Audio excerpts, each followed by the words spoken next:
올해를 포함해서 내년 사이에 다시 10에서 20% 하락 조정이 더 있을 거라고 말씀드렸어요. 그래서 6월 1일 이후에 지금 거의 8만 5천 다시 왔어요. 그러면 다들 주택가격 상승에 대한 기대감이 거의 없었다고 보시면 되고 매물이 계속 쏟아지고 있다는 얘기죠.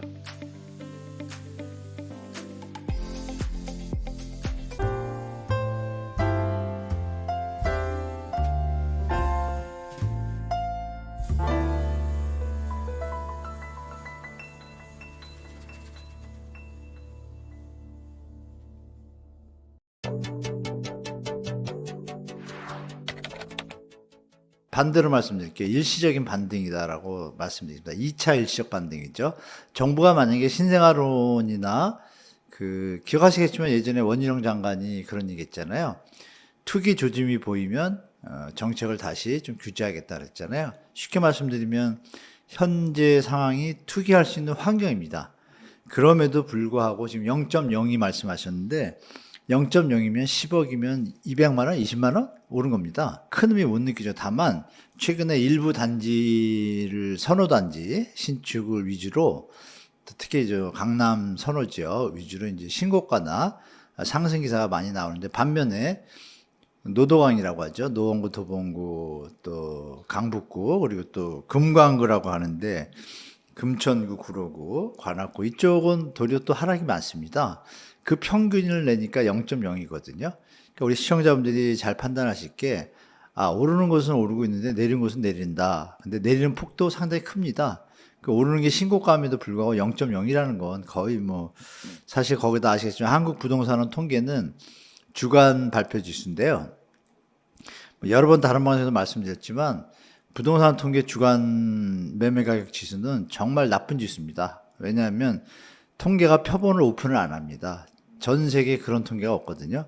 아시는 바와 같이 제가 한국 부동산에 여러 번 해명을 요구했지만 아직까지 답변이 없습니다. 그래서 우리 시청자분들은 이런 일희일비 하실 필요는 없고 패턴을 흐름을 넓게 보시면 전고점을 분명히 조만간에 아마 가짜 거래든 자전 거래든 어떤 걸 통해서 전고점 돌파 기사 나올 겁니다.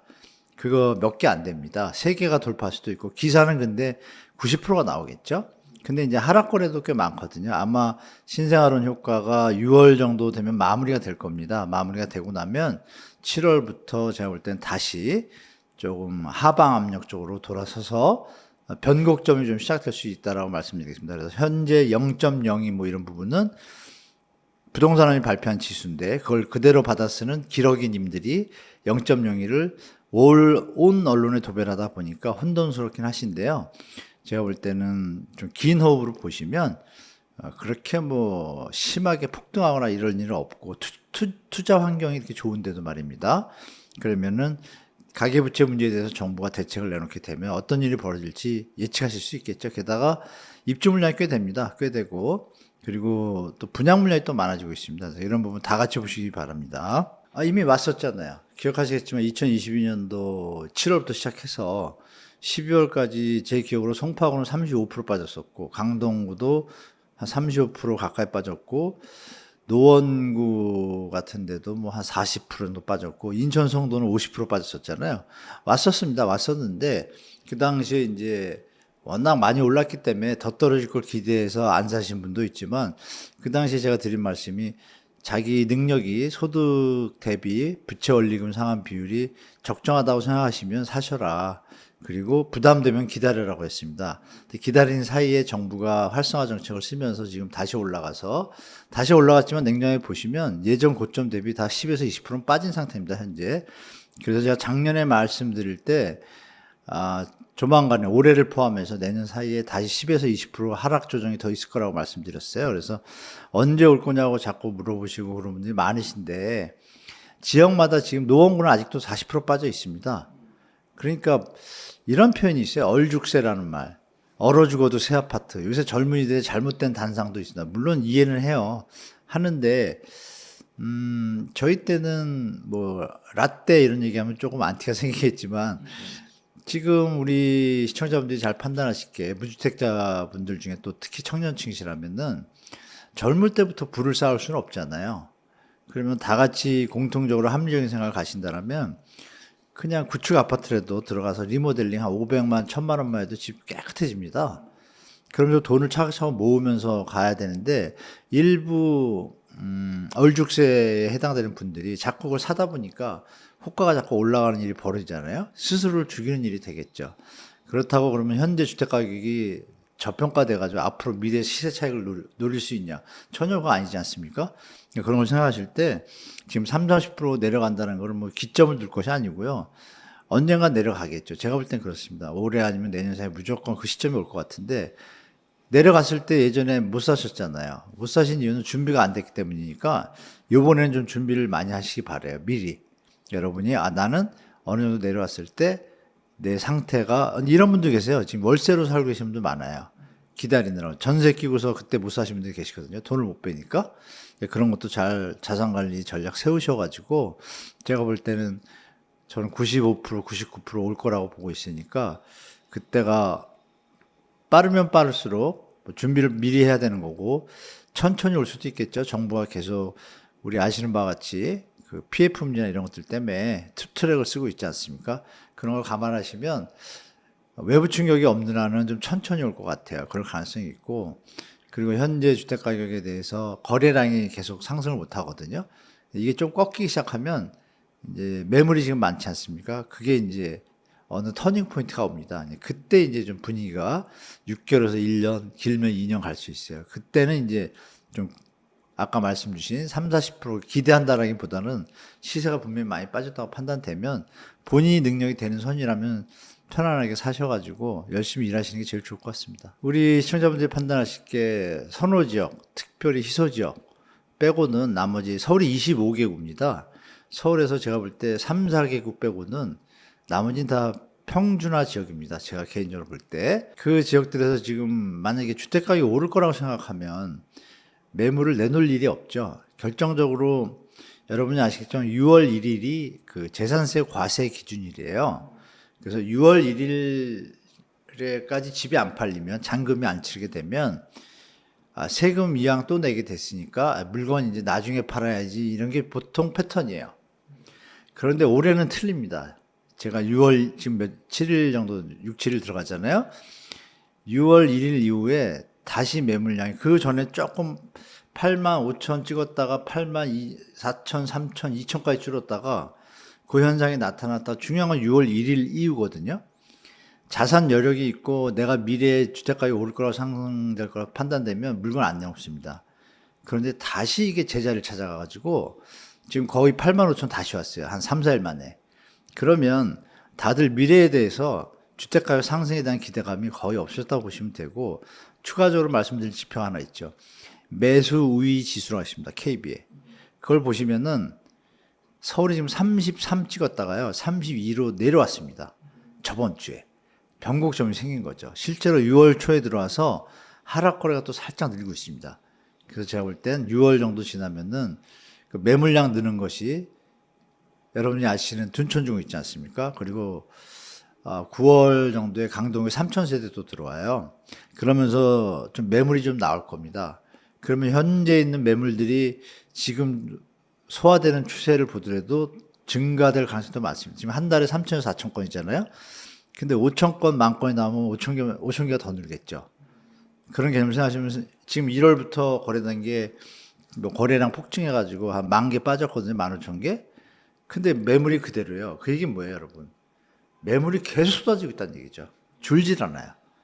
이런 부분 잘 판단하셔서 미래에 대해서 소유주들도 주택가격 상승보다는 현재 미국 금리 인하가 늦어질 것 같고 내려간다 할지라도 폭이 작을 것 같고 부담되는 세대들이 많이 나오고 시작하기 때문에 추가적으로 말씀드리면 임차권 등기가 전세가 오른다고 하는데 계속 늘고 있습니다. 2020년도, 21년도에 10배 수준이에요. 전세값이 53주 상승인데 그럼 전세값이 오르면 돌려줄 수 있잖아요. 그러니까 여러분이 잘 판단하실 게 그거는 53주면 언제예요? 1년 한 3, 4개월 전이에요. 그 시점이 언제냐면 전세 가격이 제일 많이 빠졌을 때입니다. 거기에 비해서 지금 올라간 거지. 그러면 53주가 아니라 65주, 70주에 계약한 사람들은 어떻게 돼요? 지금보다 높죠. 전세 가격이. 그러면 이분들이 만료가 됐을 때는 전세 가격이 더 올라가지 않느냐는 역전세가 나겠죠.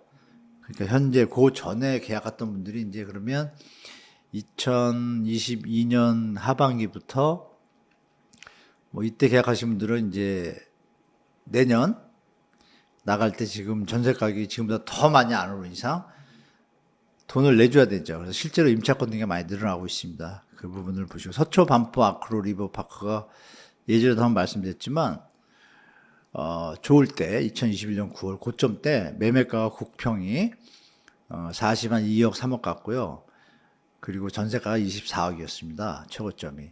그런데 지금이 아니라 전세가 떨어졌을 때 반토막 났어요. 매매가는 한 25억에서 한 30억 사이고 전세가는 12억까지 쭉 빠졌습니다. 쭉 빠졌다가 그때부터 이제 지금까지 오른 거예요. 53주 오른 현재 가격이 얼마냐면 15억, 16억입니다. 13, 14, 15, 16억. 그러면 24억하고 16억하고 갭이 얼마예요? 8억이잖아요. 8억 내줘야 돼요. 지금 나가면.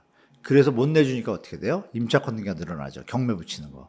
이렇게 시장을 팩트를 정확히 보셔야지 일부 메이저나 포탈에 나오는 것만 보시면 속습니다. 기러기님들이 너무 많아서 좀 조심하시라고 좀 말씀드리겠습니다. 그래서 매물량 계속 늘어날 거다라고 말씀드리겠습니다. 근데 시청자분들도 아시겠지만 이번 정부가 좀 이상하죠. 집값을 잡겠다고 잡은 정부인데 도리어 떠받치고 있으니까요. 부동산 PF라는 거를 갖다가 좀 명분을 내셔가지고 국민들은 피토하고 젊은이들은 희망 고문 당하고 있는데 지금 이상한 쪽으로 계속 가고 있지 않습니까? 그 부분에 대해서 정부도 조금 느끼고 있죠. 뭐 동물이 아닌 이상 다 알고 있지 않을까요? 그런데 더 중요한 것은 아시겠지만 신생아 대출이라든지 특례보험대로는 시세보다 낮잖아요. 금리 수준이. 금리가 낮으면 그 이자 차익은 누가 내죠? 그 이자 차익 보전 계정이라 그래서 은행에서 대출해서 차익이 나면은 그거는 우리 세금으로 냅니다.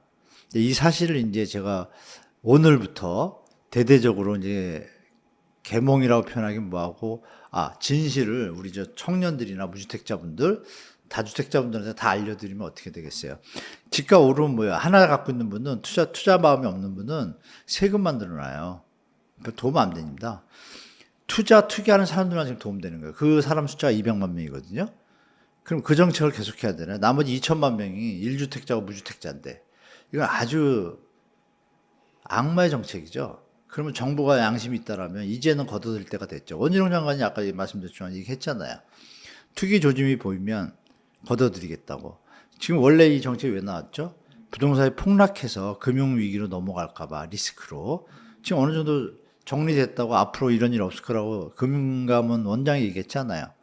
그러면 주택 투기에 대한 어떤 요소들은 제거를 해 나가야죠. 지금 가만히 있거든요. 왜냐하면 여론이 조용하니까 우리 여러분들이 말 안 하고 그냥 계속 있으면 당합니다. 그래서 이건 국가 경제에도 도움이 안 되는 건 다 아시죠? 자꾸 소매 판매가 줄잖아요. 소비가 줄면 어떻게 돼요? 자영업 힘들어지고 기업체 힘들어지고 고용 줄고 악순환 시작이에요. 이제는 이제 나서서 소리를 내실 때입니다. 우리 젊은 분들이나 무주택자분들이 또 1주택자분들도 마찬가지여서 정부 정책이 제가 볼 때는 지금 뭐 일사천리로 쭉쭉 뭐 해왔지만 아마 저를 비롯하여 이제 많은 분들이 동조하시는 분들이 나오게 되면 분명히 여론을 의식할 겁니다. 정부는 국민의 권리를 대행해서 위임하는 사람이지 주권자가 아니잖아요. 그러니까 여론이 있으면은 정부는 따라오게 되어 있습니다. 그래서 관심을 많이 가지시고 정부가 그런 정책을 쓰지 못하도록 나라 망하는 정책을 쓰지 못하도록 다 같이 힘을 합치면 제가 볼 때 이거는 제한적으로 어느 정도 수정이 가능하고 좀 젊은이들이나 무주택자분들 모든 국민 모두가 좀 선순환 경제에 들어갈 수 있는 기틀을 만들 수 있다고 좀 말씀드리겠습니다. 그러면 정부의 마음인데요. 정부가 지금 금융정책 많이 풀어줬잖아요. 우리 보도에는 많이 안 나왔지만요. 아까 말씀드렸던 투기 환경을 만들어 놨다고 제가 말씀드렸잖아요. 실제로 자기 집을 갖고 있는 사람이 자기 집을 담보로 대출을 받아서 또 집을 사둘 수도 있죠. 근데 규제 정책 들어가실 때는 그런 행위를 못하게 합니다. 그래서 생활 안정 자금으로 쓸 때만 대출해 줬어요. 그런 어떤 합리적인 대책들이 있는데 지금 거의 다 무효화 시켰습니다. 그래서 지금 조금만 돈 있고 자산들이 모여지는 연봉 2억 이런 사람들은 금세 1, 2년이면 2, 3억 모으잖아요. 대출 좀 받고 또 사두고 이런 행위를 할 수가 있는 환경이에요. 그리고 종부세 또 감면한다 그러잖아요. 이 정책 방향 자체가 부자들만을 위한 정책으로 일변도로 가다 보니까 지금 정부가 마음을 딱 먹는다고 가정을 할게요. 부자들이 그 돈을 갖다가 주택 투기나 좋게 얘기하면 투자지만 나쁘게 하면 투기잖아요, 솔직히. 일 안 하고 그냥 그렇잖아요. 집값 오르면 돈 빼먹겠다는 건데 그런 안 좋은 생산성이 없는 그런 어떤 의식 구조를 바꾸려고 마음을 먹고 미래의 한국 경제를 생각한다면 주택 가격이 안정되고 연착륙 돼야 되잖아요. 맨날 하는 소리 연착륙이었잖아요. 지금 반대로 하거든요. 그러니까 어느 날 마음을 먹고 가계부채가 이제 심각하다. 그러면 과감하게 다주택자 보유세를 증가시키고 당연히 세금 더 내야죠. 다주택자들. 그리고 1주택자가 투자나 투기 행위로 또 집을 하나 더 산다? 그 행위에 대해서 보유세를 강화한다든지 지금처럼 종부세를 강화하는 이런 걸 해야지 반대로 가고 있잖아요. 역으로 반대로 정책을 펼치면 어떻게 될까요? 주택 사라고 해도 안 삽니다. 필요한 사람, 그러니까 실수요자 외에는 안 사게 돼 있죠. 그죠? 투기 마인드를 없애야 되는데 그건 정부가 어떤 정책을 쓸 것인지를 정하느냐에 따르는데 지금 이번 정부의 행태는 사실 좀 상당히 섭섭한 마음이 많이 듭니다. 개인적으로. 말은 주택을 연착륙하겠다고 하는데 뒤로는 주택 가격을 펌핑하고 있기 때문에 이거는 국민들이 심판해야 되는데 다른 정치적인 문제가 너무 앞서다 보니까 뭐 최상병 사건부터 해가지고 부동산에 지금 묻혔어요. 묻혀가지고 이 부분이 아까 말씀드린 것처럼 이제 소리를 내셔야 됩니다. 자꾸 소리를 내시고 혹시 기자분들도 이제는 인간적으로 가슴에 손 얹고 기레기 기사는 이제 그만 쓰셔야죠. 인간적으로. 제가 좀 볼 때 너무 심합니다. 한쪽으로 편중돼가지고 기사가 그런 부분을 좀 우리 기자분들이 다 같이 사는 사회니까 이제는 좀 쓰기 시작해야 그나마 우리가 저출산 이런 뭐 한국의 안 좋은 패러다임에서 빠져나올 수 있을 거라고 보기 때문에 다시 한번 말씀드리면 정부가 좀만 나서주면 주택가격은 바로 잡힙니다. 제가 장담합니다. MB 때도 말씀하신 것처럼 주택가격이 오를 것 같으니까 전세대출 2억으로 늘린 걸 다시 1억으로 줄이고 DTI 바로 들어가고 하니까 안정되거든요. 그래야 국민이 편안하게 일을 하고 미래 예측이 가능하지 않습니까? 지금은 거의 희망 고문이지 희망도 거의 없는 분위기예요. 무주택자 입장에서. 그렇기 때문에 정부가 이제는 국가의 존립 목적이 뭔가요? 국민 주거 복지 안정인데 그쪽으로 좀 정책을 선회했으면 하는 바람이 있고 할 거라고 믿습니다. 조만간에. 그래서 하게 되면 주택가에 연착륙을 해야 되는데 갑자기 급락할까 봐 또 걱정이 것도 있습니다. 개인적으로. 워낙 펀더멘탈이 취약해가지고요. 결론적으로 말씀드리면 정부의 지금 부동산 정책은 정말 빵점이 아니라 마이너스 50점에 가깝다라고 좀 말씀드리겠습니다.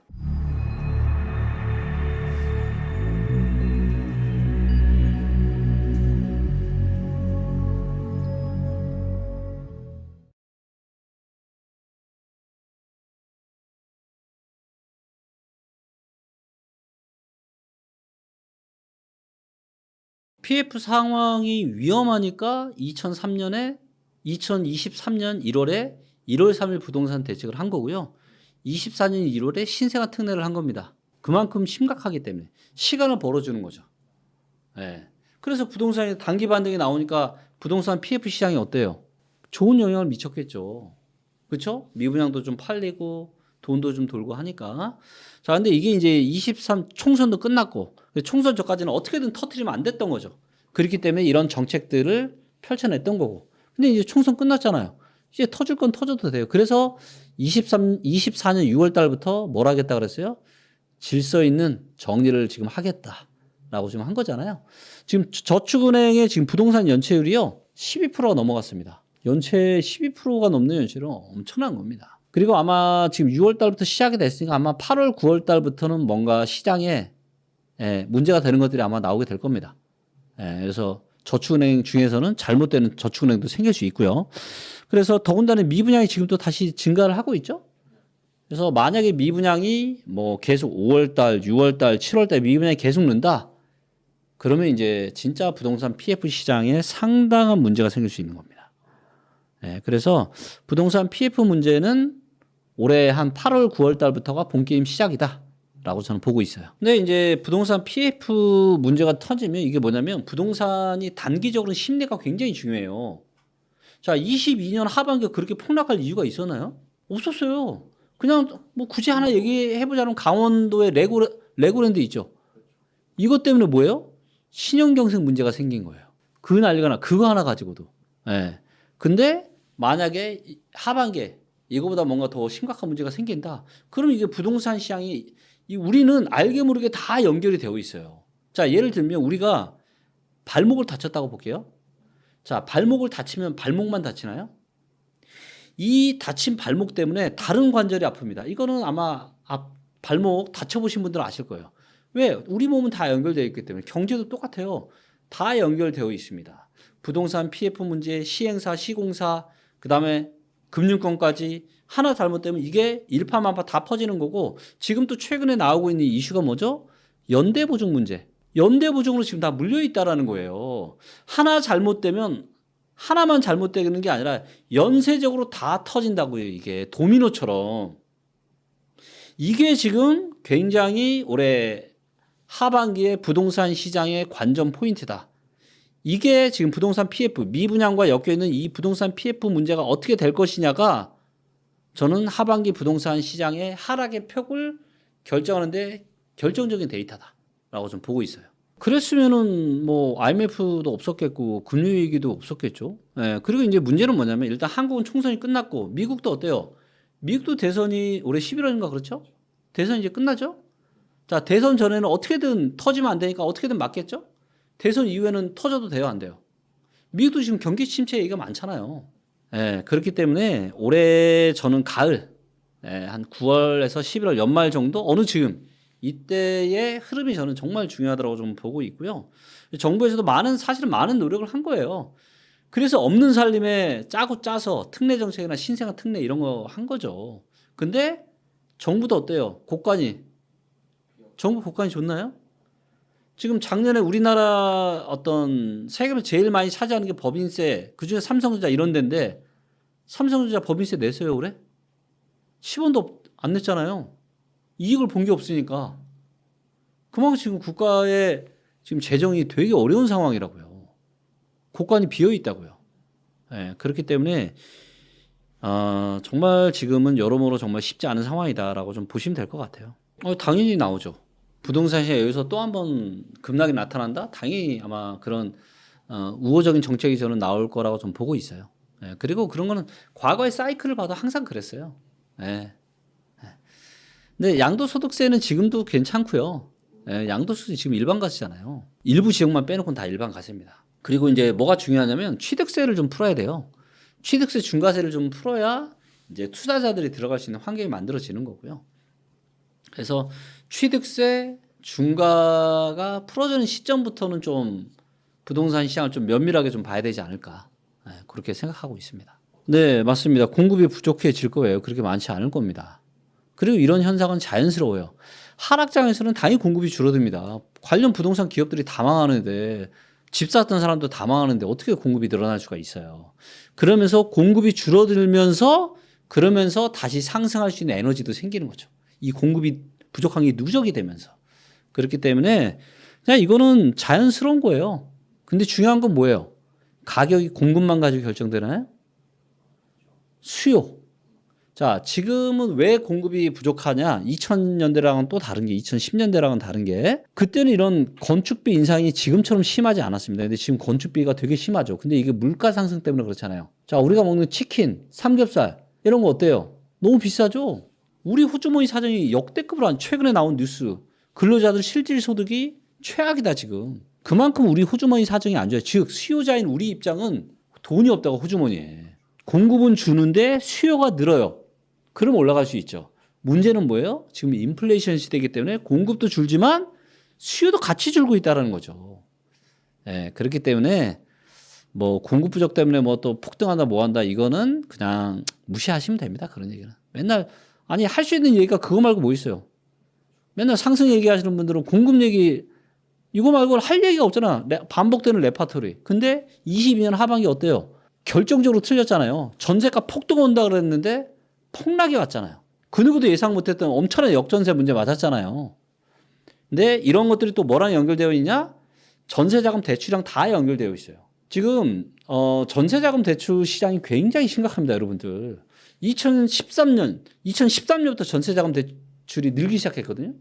거기다 이거를 공공에서 보증까지 해주고 80% 90%. 그럼 대출해주는 은행 입장에서는 어때요? 너무 좋지. 그러니까 뭐 그냥 조건도 까다롭게 안 보고 막 그냥 전세 자금을 대출을 해줬던 거예요.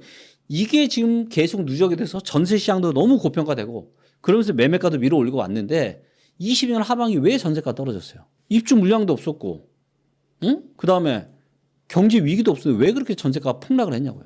지금 여러분들 본질적인 가치 대비해서 전세가 얼마나 고평가됐는지를 제가 데이터로 좀 보여드릴게요. 자, 요게 지금 서울의 전세 구입 부담 지수 데이터입니다. 2014, 15년도만 하더라도 100 초반이었어요. 별로 안 비쌌어요. 근데 얘가 지금 얼마냐? 161입니다. 엄청난 매매가보다 더 많이 상승한 게 어떻게 보면 전세가예요. 왜? 전세자금 대출 해줬던 데이터랑 명확하게 일치합니다. 2013년부터 전세자금 대출 규모가 계속 커졌어요. 거기다 보증까지 해주고 무슨 전세자금 대출하는데 무슨 뭐 소득도 안 보고 DSR도 안 들어가고 그러니까 이것 때문에 지금 대한민국 부동산은 엄청난 내관을 안고 있는 거고 이거는 가계부채에 포함이 돼야 안 돼요. 가계부채 안 포함돼요. 전세자금 대출은. 대한민국 부동산 시장은요. 이 전세자금 대출 때문에 엄청난 후폭풍을 맞을 수 있습니다. 그리고 이것 때문에 뭐가 또 문제예요? 전세 사기가 얘 때문에 지금 전세 사기가 생긴 거 아니에요 또.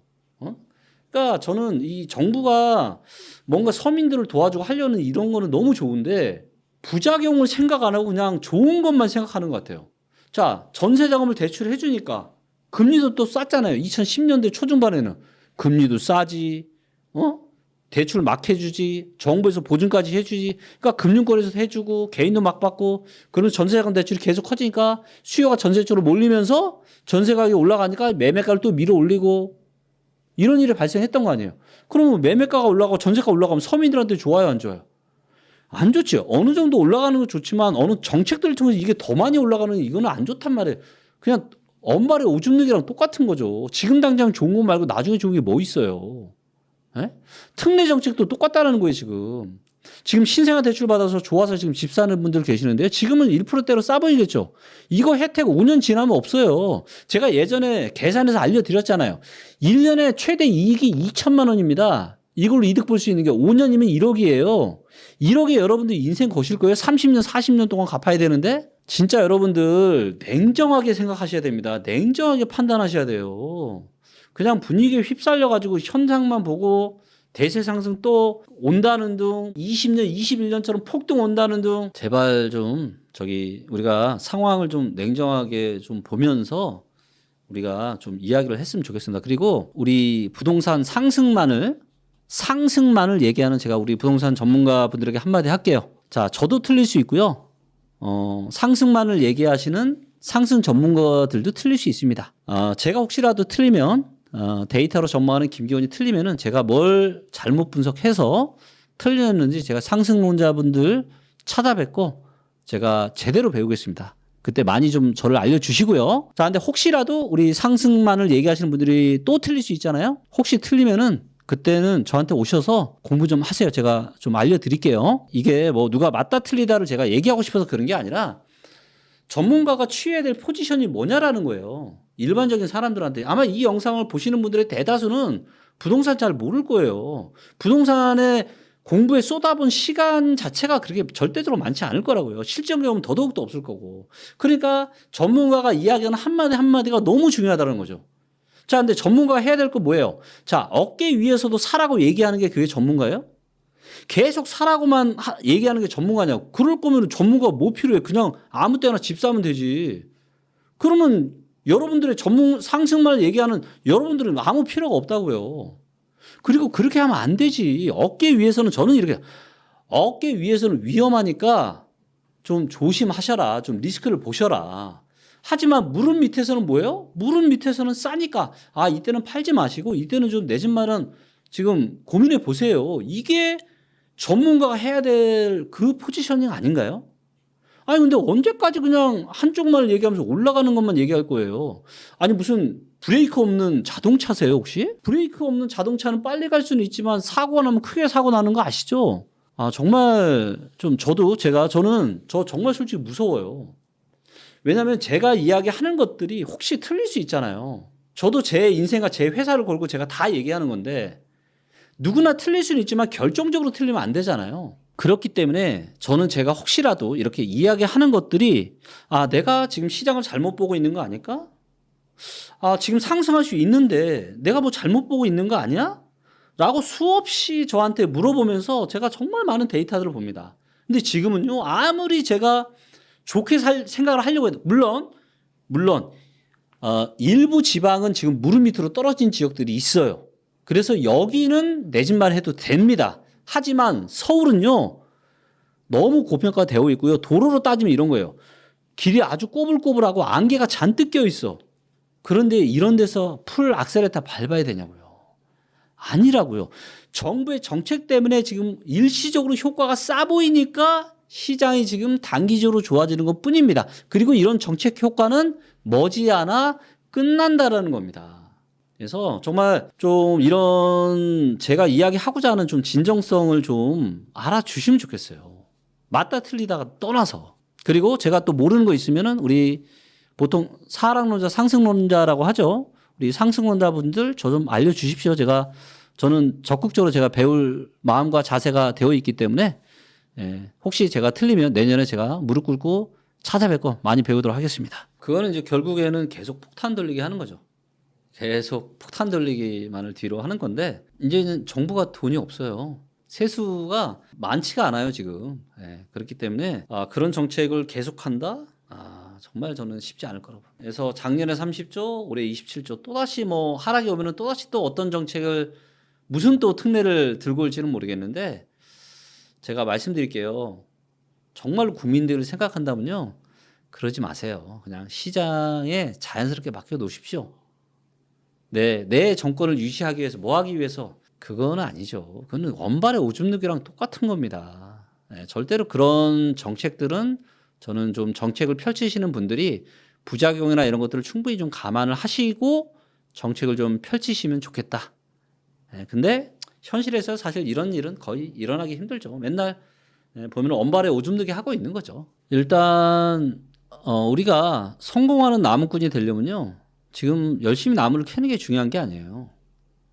도끼 날을 열심히 갈아서 하는 게 훨씬 더 중요합니다. 책에 나오잖아요. 80%의 시간 도끼 날 가는 데 써라.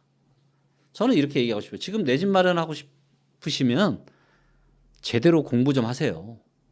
제대로 공부 좀 하십시오. 그냥 뭐 유튜브 보고 뭐 이렇게 해서는 안 돼요. 깊은 지식이 쌓이기가 쉽지가 않습니다. 유튜브도 이런 웅다운 챗박 같은 좋은 유튜브도 많이 보시고 깊이 있는 공부, 예를 들어서 저 같은 경우도 제가 하고 싶은 말 유튜브에서 마음껏 할 수 있을 것 같아요? 못합니다. 못해요. 저는 제가 따로 이제 VIP 클럽을 제가 하고 있는 게 있는데 그런 데가 아니면은 마음 편하게 솔직하게 모든 얘기를 할 수가 없어요. 그렇기 때문에 여러분들이 책도 공부하셔야 되고 유튜브 강의도 들으셔야 되고 강의도 들으셔야 되고 그래서 정말로 깊이 있게 공부를 좀 하시고 나서 그리고 나서 내 집 마련을 하셔도 됩니다. 그리고 한 1년 정도 시간 남아 있으니까 한 1년 정도 시간 꾸준하게 공부하시면서 열심히 나를 좀 가시고 그리고 부동산 매수를 하시면 좋을 것 같아요. 섣불리 단기적인 이런 시장 상황에 흔들거리잖아요. 주식이나 부동산이나 절대로 부자 못 돼요. 그렇게 해서 부자 된 사람을 저는 한 번도 본 적이 없습니다. 단 한 번도 본 적이 없어요. 꼭 좀 명심하시면 좋겠고 지금은 저금리에서 중금리로 완전히 시장이 시프트하는 이런 과정이 있다 보니까 저금리에 가스라이팅이 많이 되어 있는 거예요. 제가 보기엔 대다수의 전문가나 많은 대중들이 저금리 시대에 너무 오랜 시간 가스라이팅 되어 있어요. 근데 시대가 바뀌고 있잖아요. 시대가 바뀌면 뭐 해야 돼요? 우리가 계절에 따라서 옷을 갈아입어요? 안 갈아입어요? 옷 갈아입죠. 근데 왜 부동산 투자는 옷을 안 갈아입으려고 하세요? 왜 옛날 옷만 입으려고 하세요? 저는 제가 옛날 옷만 입다가 망하신 분들 정말 많이 봤어요. 이제 내가 똑똑하고 내가 잘나서가 아니라요. 시장이 나를 돈 벌어주는 겁니다. 그렇기 때문에 나를 둘러싼 주변의 시장이 어떻게 변하는지를 보는 게 너무 중요하다. 지금은 은행 이자보다 월세 수익률이 훨씬 더 못하다. 절대로 여러분들 부동산 시장의 거품은 빠질 수밖에 없습니다. 올해 빠지건 내년 빠지건 심하게는 앞으로 몇 년 동안 빠지건 이 거품이 빠지지 않는 한은 서울의 부동산 대세 상승은 오기 힘들다.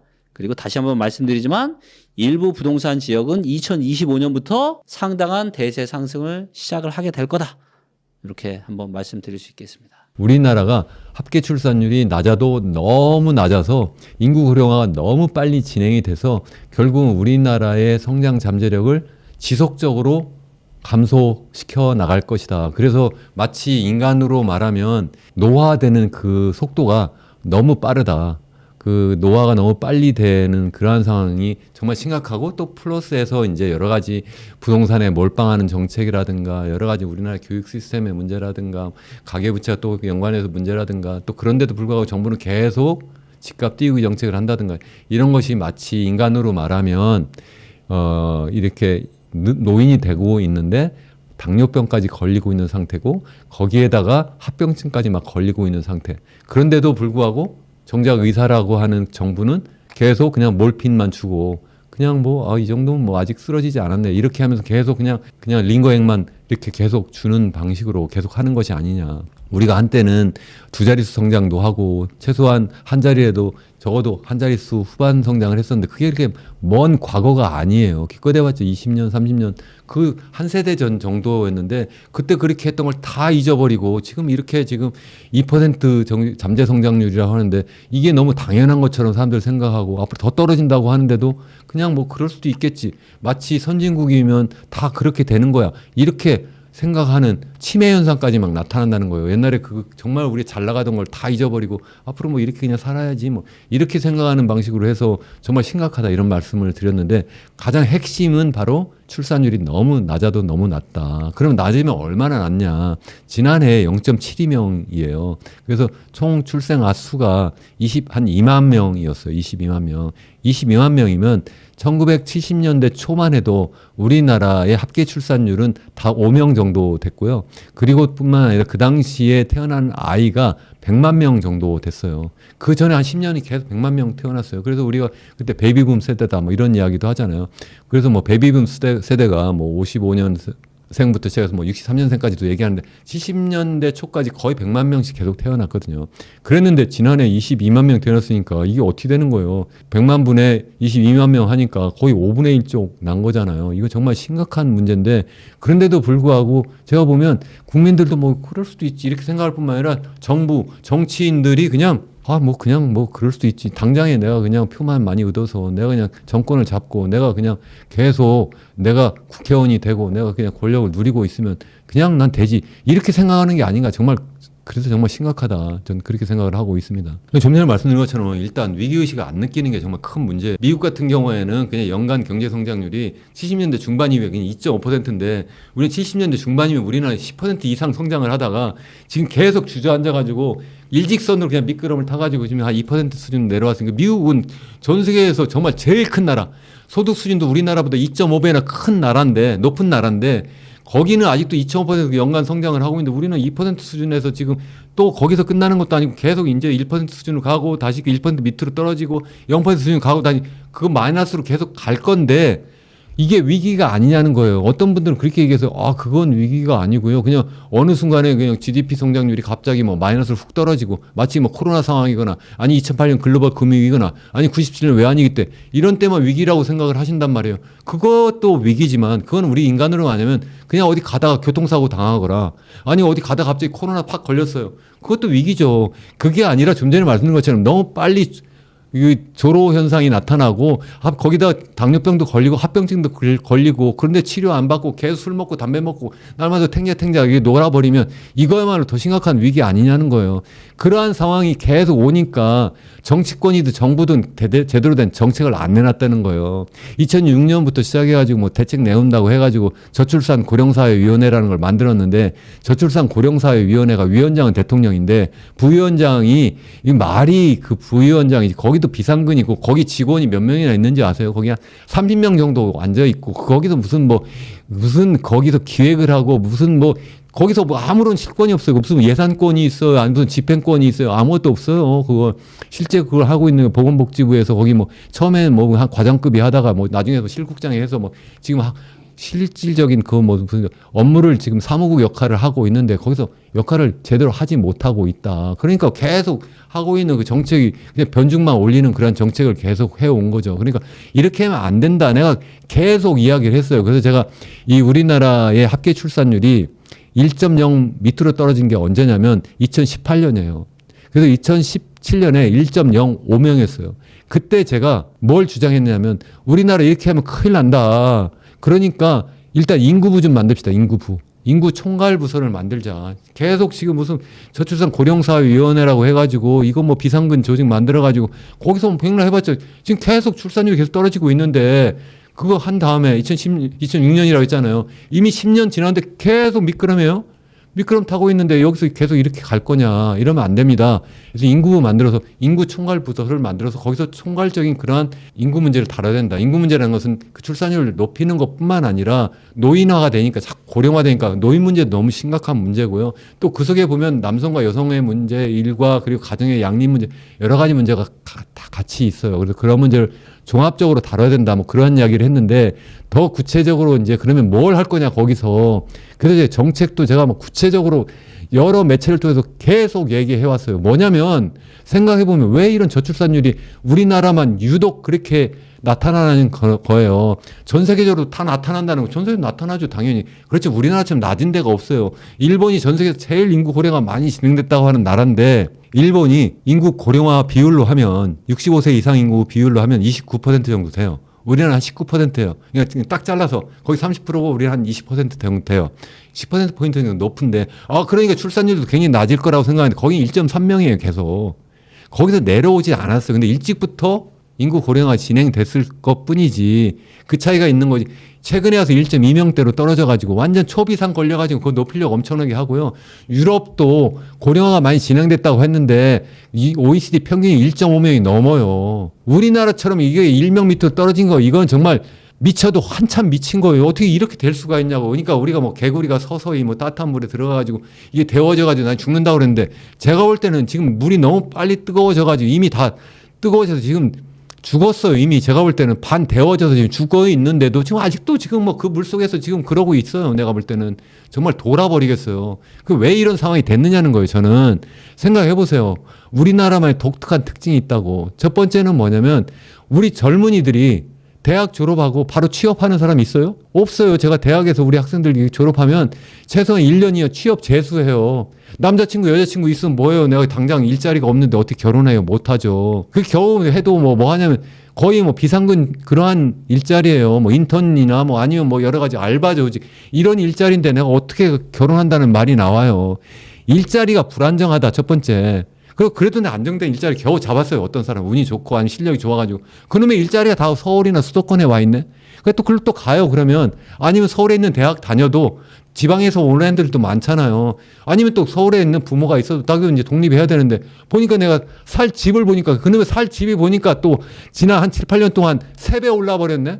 그러니까 내가 평생 모아도 내가 보니까 한 20년 이상 모아도 집을 살까 말까 하는데 당장 내가 들어가 살 집은 보니까 내가 서울 근처에 뭐 있지도 않고 일자리에서 뭐 한참 떨어져 1시간 이상 통근해야 되고 그런데 내가 왔다 갔다 하면서 내가 통근해 가서 내가 돈 벌기도 힘들어 죽겠는데 언제 결혼해서 애를 갖냐 말이에요. 불가능하다. 그러니까 첫 번째는 불안정한 일자리, 두 번째는 불안정한 그러한 주택 문제, 세 번째는 뭐냐면 그래도 내가 어떻게 결혼했어요. 이제는 내가 운이 좋아가지고 결혼했는데 보니까 그놈의 교육이 우리나라는 정말 너무 치열해. 나도 치열하게 내가 이만큼 겨우 와가지고 그래도 겨우 내가 그래도 일자리도 구하고 내가 집도 구했는데 내가 가만히 보니까 지금 뭐 더 치열해져가지고 애 하나 키우려니까 보니까 대학 졸업할 때까지 뭐 내가 여기 뭐 완전히 몰빵을 해가지고 내가 해도 돼. 그래도 돈도 뭐 한 4억 든다고 그러고 대학 졸업할 때까지.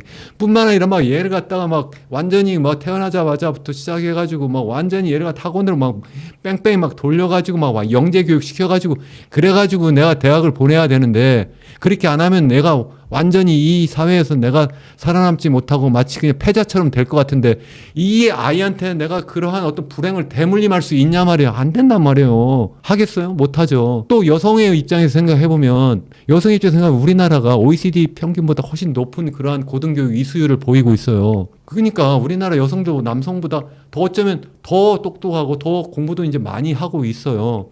근데 보면 소위 경제활동 참가율은 우리나라가 여성의 경우에 남성보다 낮을 뿐만 아니라 OECD 평균보다 낮아요. 그게 무슨 얘기예요? 일과 가정이 양립이 안 되니까 여성의 입장에서 생각하면 둘 중에 하나 선택할 수밖에 없는 거예요. 일을 하려고 하니까 내가 어쩔 수 없이 결혼 못하고 아이도 못 갖는 거예요. 내가 결혼하고 아이를 갖게 되면 일을 못하는 거예요. 그렇게 하면 안 된다는 거예요. 이게 두 개가 양립되게 해야 된다. 그러니까 무슨 얘기예요? 지금 제가 네 가지 이야기를 했는데 첫 번째는 일자리 문제고, 두 번째는 부동산 문제고, 세 번째는 교육 문제고, 네 번째는 일과 가정의 양립 문제예요. 그럼 이게 그러면 저출산 고령사회위원회에서 할 수 있는 문제예요? 아니야. 첫 번째가 뭐냐면 일자리 문제는 이게 노동부 문제이기도 하고 기획재정부 문제이기도 해요. 두 번째 우리 그 부동산 문제는 어디예요? 이게 바로 건설교통부 문제이기도 하고 기획재정부 문제이기도 해요. 그 세 번째 교육 문제 어디예요? 교육부 문제이기도 하고 이게 또 전반적인 사회 전반적인 분위기 문제예요. 네 번째 문제 정도는 어쩌면 그게 보건복지부나 여성가족부 문제일 수도 있어요. 근데 그것만 가지고 매달리면 안 된다는 거, 그것도 제대로 해놓지도 못했고. 그러니까 이런 걸 종합적으로 할 수 있는 조직을 만들어야 된다. 그래서 그걸 갖다가 제가 인구부라고 해야 된다. 그 최근에 그래가지고 지난번에 총선 때 그 양 당에서 그래서 뭐 국민의힘도 뭐 인구부를 만들자 뭐 이런 이야기 했고요. 우리 그 민주당에서도 뭐라고 했냐면 인구 대응부라든가 뭐라 우리 또 했어요. 그래서 어쨌든 양쪽에서 하겠다 그러니까 너무 감사한 일이에요. 그래서 그렇게 하는 거 좋겠다. 그래서 최근에 뭐 대통령께서도 뭐 취임 2주년 뭐 기념 기자회견에서도 뭐 비슷한 뭐 부서 이름을 부서를 만들겠다 했는데 이름은 좀 약간 뜬금이 없었어요. 뭐라고 했냐면 저출산 대응기획부라고 이름을 잡았어요. 그래서 왜 하필 저출산이냐.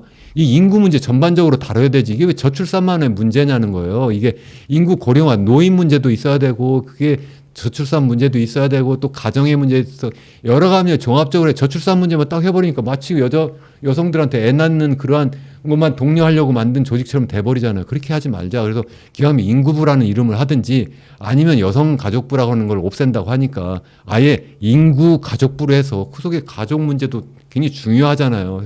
그렇게 인구가족부로 해서 저출산 문제, 거기에다가 인구 고령화 문제, 거기에다 남성과 여성의 갈등 문제, 사회 전반적인 문제, 교육 문제, 부동산 문제, 거기다 그 일자리 문제까지 종합적으로 다루는 부총리급의 그러한 부서를 만들자. 그렇게 제가 여러 번 이야기를 해왔어요. 정말 2017년 이후에 계속해서 해왔어요. 지난번 정부부터 이번 정부까지 계속 해왔는데 마침 이제 한다고 했는데 이제 0.72명 됐고 내년에 0.6명대가 된다고 하는데 정말 만사지탄이고요. 지금이라도 해준다니 너무 감사한데 지금 몇 가지 근데 좀 걱정스러운 것도 있습니다. 저 20, 30대에 대해서 뭐 기성세대가 뭐 걱정하는 것도 전 잘 알고 있어요. 뭐 너무 뭐 욜로 세대 해가지고 미래를 뭐 대비하지 않고 너무 그냥 막 돈 막 쓰고 막 또 결혼도 안 하겠다고 뭐 이렇게 하는 게 걱정스럽다 이렇게 뭐 이야기를 기성세대들이 하는데 그러면 그 욜로 세대라고 하는 그 20, 30대를 누가 만드는 거예요? 우리 기성세대가 만든 거잖아요. 우리가 낳았고 우리가 그렇게 키운 거예요. 그러니까 우리 책임이다. 기성세대 책임이다. 저는 그렇게 생각을 하고 좀 전에 말씀드린 것처럼 우리 20, 30대 입장에서 생각하면 도대체 결혼하고 아이 낳고 내가 미래를 대비하고 내가 열심히 살 만한 그러한 환경이 안 되니까 그냥 자포자기하고 그냥 그래 나 이렇게 그냥 나 혼자 그냥 이렇게 살다가 말 거야 이러는 거 아니냐는 거예요. 그러니까 그 사람들을 20, 30대를 비난할 게 아니라 그러니까 이 시스템을 좀 바꾸자. 저는 그렇게 말씀을 드리고 싶은 거예요. 가장 중요한 게 일자리 문제, 부동산 문제 여러 가지 말씀드렸는데 특히 요즘에 와서 부동산 문제 이것도 정말 심각한 문제예요. 그래서 그 말씀 좀만 더 드리고 싶어요. 왜냐하면 요즘에 와가지고 마치 저출산 대책이라고 해가지고 하는 것들 중에 뭐가 있냐면 이런 게 있어요. 지난번 뭐 민주당도 그런 얘기 했고 최근에 뭐 나경원 전 그 저출산 고령사회위원회 부위원장 했던 지금 이제 의원이죠. 22대 국회의원이 된 나경원 의원 같은 분들이 뭐라 그러냐면 이게 출산율을 높이기 위해서 헝가리식으로 하자. 그게 뭐냐면 결혼하면 빌려주자. 그래서 아이를 낳으면 첫째를 낳으면 뭐 이자를 감면해주고 둘째 아이를 낳으면 뭐 원금 중에 일부 또 더 감면해주고 셋째를 낳으면 아예 뭐 전액 탕감을 하든지 뭐 더 감면해주자. 뭐 이런 식으로 이야기를 해요. 그러니까 뭐 언뜻 들으면 뭐 그럴듯해요. 정말 말도 안 되는 정책이라고 저는 생각을 해요. 왜 말도 안 되느냐면 자 한번 생각해 보세요. 지난해 우리나라에 결혼한 쌍이 총 몇 명이냐면 19만 한 5천 쌍 정도 돼요. 20만 쌍이라고 그래요. 20만 쌍. 그럼 20만 쌍에 대해서 1억 원씩 돈을 빌려준다고 합시다. 그러면 그 돈이 얼마예요? 20조 원이에요. 2억 원을 빌려주면 얼마나 되냐면 40조 원이에요. 그럼 20조 원을 빌려줬어요? 아니 40조 원을 빌렸어요. 그러면 결혼한 한 쌍이 그거 가지고 그러니까 이제부터 애 낳자 이래요? 그거 가지고 집 사러 가죠. 집 사러. 그만큼 집값을 띄우는 거야. 매년 그 20조든 40조 원씩 부동산 시장에 돈을 갖다가 집어넣자는 정책이에요. 그럼 어떻게 돼요? 집값이 뜨는 거죠. 작년에 한번 생각해보세요. 22년 후반기에 집값이 서서히 떨어지기 시작하니까 정부가 어떻게 했어요? 특례 보금자리론을 해가지고 40조 원을 갖다 풀어버려요. 예? 23년 초부터 시작해가지고 그럴듯하지 젊은 사람들한테 저리로 돈 빌려줄게. 그러니까 집값이 또 떠버려요. 그게 좋은 정책이에요? 집값 뜨니까 많은 대다수의 젊은 사람들은 집값이 뜨니까 이미 3배 올랐는데 좀 떨어질만 해가지고 희망을 가지려고 하니까 그래 또 집값 띄워가지고 완전히 젊은 사람들 정말 미래 희망 없게 만든 거 아니에요. 그래가지고 또 다시 또 이제 그 40조 원이 다 떨어지니까 다시 또 후반기부터 시작해서 지난해 9월부터 집값이 또 약간 떨어질만 해요. 그러니까 올해 들어가지고 다시 또 이번에 또 이름 바꿔가지고 신생아 특례 대출이라고 해가지고 또 27조 원을 또 풀고 있어요. 그게 또 다시 또 뜨고 있는 거 아니에요? 그러니까 40조, 27조 계속 하니까 집값이 뜨는데 지금 계속 무슨 결혼한 부부에 대해서 1억 원을 빌려주고 2억 원을 빌려주고 해가지고 그거 가지고 아이 낳는데 쓴다고요? 무슨 아이 낳는데 써요? 그거 가지고 다 집 사는데 써가지고 집값 띄우고 그건 누가 이득이에요? 결국 집 갖고 있는 정치인들 다 대부분 집 어디 있습니까? 당신들 솔직히 얘기해서 말 같은 얘기를 하세요. 정말 죄송한 말씀이지만 제 말이 틀리면 한번 불러주세요. 정말 말도 안 되는 얘기를 계속 해가지고 자꾸 집값 띄워가지고 좀 전에 말씀드렸어요. 왜 20, 30대가 뭐가 잘못이에요? 그게 나 같아도 그렇게 했구만. 나 같아도 결혼 안 하고 애도 안 낳고 나도 그냥 대충 살다 그냥 가고 싶다. 아니 이민 가고 싶다 이러겠어요. 솔직히 아니에요 제 말이? 기성세대가 다 이렇게 만든 거 정치인이 다 만든 거잖아요. 정부가 또 그렇게 만들고 있고 정말 이러지 마십시오 정말. 그러니까 저도 그게 참 걱정이에요. 저는 비트코인 자체에 대해서 저는 전혀 이거는 근거 없다, 실체가 없다 이렇게 생각하는 사람은 아니에요. 왜냐면 제가 생각을 하면 제가 제 그 유튜브 채널에서도 말씀을 아주 구체적으로 이유를 들어가면서 말씀을 드렸는데 이 세계가 우리 인류가 사는 이 세상이 생각하면 농업사회에서 산업사회로 갔다가 지금 디지털 세상으로 완전히 바뀌고 있거든요. 세상이 바뀔 때마다 화폐가 계속 바뀌었어요. 그래서 농업사회 때는 소위 금과 은과 같은 이런 실물 화폐가 있다가 산업사회가 되니까 이제 명목화폐라고 하는 것이 생겨났어요. 달러가 됐든 원화가 됐든 이렇게 됐다가 최근에 가지고 자꾸 디지털 세상이 되면서 점점 디지털 화폐로 바뀌잖아요. 지금 그래서 여러 가지 센트럴 뱅크 디지털 커런시 가지고 그런 중앙은행의 디지털 커런시도 지금 만들고 지금 준비하고 있는 단계일 뿐만 아니라 그게 아니라 비트코인이라든가 이더리움이라든가 이런 이제 아예 개인이 그런 것을 만들어 가지고 실제 그거 가지고 실제 여러 가지 거래도 하고 가치의 저장도 할 수 있고 이렇게 하는 세상이 지금 되고 있는 거예요. 그러니까 그거 그냥 없어질 거냐? 없어질 것 같지는 않아요. 실제 그래가지고 지금 우리 그 비트코인 현물 ETF라든가 이런 것이 지금 미국이라든가 홍콩에 이미 다 상장이 되고 있는 상태잖아요. 그러니까 앞으로 계속 갈 건데 다만 단기적으로 이게 너무 많이 올라간 게 아닌가 난 약간 걱정은 하고 있어요. 그래서 해도 이게 적립식으로 조금씩 해라.